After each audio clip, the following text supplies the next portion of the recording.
점점 몸 안에 흐르는 혈액이 신장으로 가서 여과가 일어나고, 그리고 그 여과가 일어난 거에서 다시 원래 필요한 것들은 흡수가 일어나고 필요하지 않은 것들은 분비가 일어나는 과정에서 소변이 농축이 되고, 소변을 농축시켜서 밖으로 내보내는 것이 이제 신장과 비뇨기의 역할이라고 얘기를 할 수 있는데요.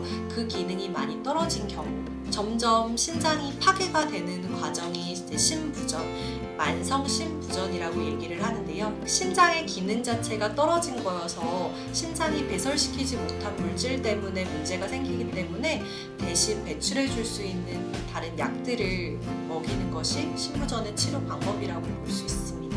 근데 그것은 사실은 근본적인 치료가 아닌데요. 고양이들은 최대한 갖고 있는 신장으로 버텨야 합니다. 약물을 주면서 조금이라도 신장의 부담을 줄여주는 쪽으로 치료가 진행이 된다고 볼 수 있습니다. 심부전 같은 경우는 단계를 이렇게 1, 2, 3, 4로 나누는데요.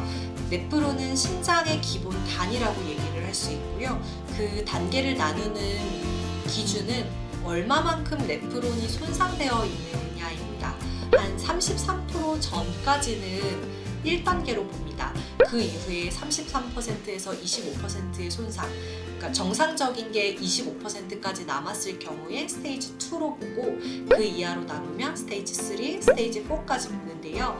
신장이 양쪽에 두 개니까 이게 결국에는 양쪽 모두 다 합했을 때 기능이 75% 이상 손상이 났을 때에야 밖으로 증상이 나타나기 시작합니다. 그래서 스테이지 1일 때 미리 알아차리는 게 심부전 치료에서 굉장히 중요한 포인트인데요. 스테이지 1에서 알아차릴 수 있는 방법이 많지는 않습니다. 근데 보호자님들이 미리 혈액 검사를 계속 꾸준하게 진행을 하신다거나 체중을 계속해서 체크를 하신다면 충분히 스테이지 1에서 알아차릴 수 있는 방법들이 있습니다.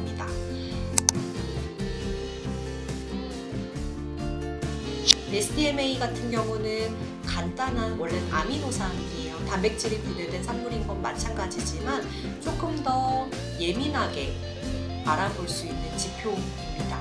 SDMA는 50%의 신장 손상만 있어도 수치의 변화가 나타난다고 하고요. 그에 반해서 비유엔 크레아티닌 수치가 올라가려면 신장의 75%가 망가지고 25%의 정상적인 신장이 남았을 때 비유엔 크레아티닌 수치가 올라갑니다. 그래서 비유엔 크레아틴 수치가 올라간 후에는 관리를 하기에 좀 늦은 시점일 가능성이 높고, 그리고 초기에 알아차리고 미리 관리를 해주는 것이 신장을 관리할 수 있는 좋은 방법이기 때문에 SDMA 검사를 초기에 진행을 하는 것을 훨씬 더 추천드립니다. 선천적으로 신장질환이 있는 아이들 같은 경우는 나이가 많지 않아도 어린 나이부터 SDMA를 계속해서 검사해 가면서 자료를 쌓아 올리는 게 좋고요. 어린 나이에 특별한 증상이 없었던 아이들 같은 경우에는 노령묘에 돌입되었을 때 SDMA 검사를 꾸준하게 1년에 한 번씩 진행을 하는 것을 추천드립니다. 신장 사료들이 다양하게 있습니다. 단백질을 제한한 시기이고 인을 제한한 시기인데요. 단백질을 그렇다고 아주 엄격하게 제한하면 오히려 고양이에게 해로울 수 있습니다. 이제 간혹가다 너무나 극단적으로 단백질을 아예 먹이지 않고 탄수화물이나 지방으로 채워진 음식을 따로 만들어서 먹이시는 분도 있을 건데요. 그렇게는 위험합니다. 왜냐하면 몸에서 필수적으로 필요한 단백질들이 있기 때문에 그렇게까지 단백질 공급이 되지 않으면 몸에 있는 단백질이 빠지고 그 단백질이 소변으로 나오기 때문에 몸에서 필요로 하는 최소한의 단백질량은 채우되 너무 과하지 않게 단백질을 공급하는 것이 필요합니다. 초기 신부전 아이들은 단백질이 아주 많이 낮은 신장 사료를 엄격하게 적용을 하는 것 대신에 단백질 간식을 금하는 것부터 시작을 해주시는 게 좋습니다. 그래서 초기에 해당되는 아이들 중에서 단백질 닭가슴살을 먹거나 하는 아이들이 있으면 절대 안 됩니다. 닭가슴살은 너무 단백질이 많기 때문에 신장에 아주 큰 부담을 줄 수 있고요. 그렇게까지는 단백질 단백질을 과하게 공급을 하시면 안 됩니다. 그래서 노령묘의 경우에는 이제 몸보신한다고 해서 고기를 막 먹이시거나 하는 거는 그다지 추천되지 않습니다. 특히나 신부전이 있는 고양이 같은 경우는 입맛이 점점 없어집니다.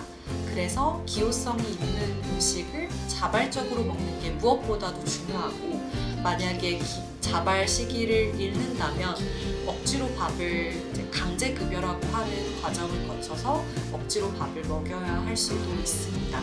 그런데 그 과정이 강아지보다는 훨씬 더 힘들다고 볼 수 있습니다.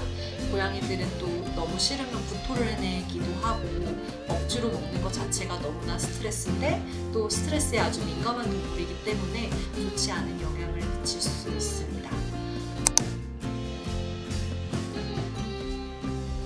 그리고 신부전이 있는 아이들은 영양제를 또 사용을 해야 되는데요.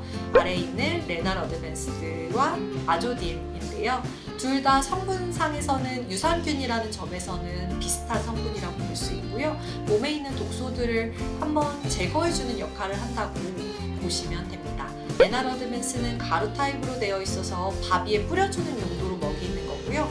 아조딜은 캡슐 형태로 되어 있고 캡슐채로 먹는 게 훨씬 더 장까지 살아서 갈 수 있고 흡수율을 높일 수 있기 때문에 캡슐채로 먹여야 하는 생균제입니다. 그래서 레날 어드밴스든 아조딜이든 초기 신부전에서부터 사용할 수 있고, 신부전 같은 경우는 관리에 따라서 애들의 수명이 천차만별이기 때문에 무엇보다도 집사의 노력이 매우 필요한 질환이라고 얘기할 수 있습니다.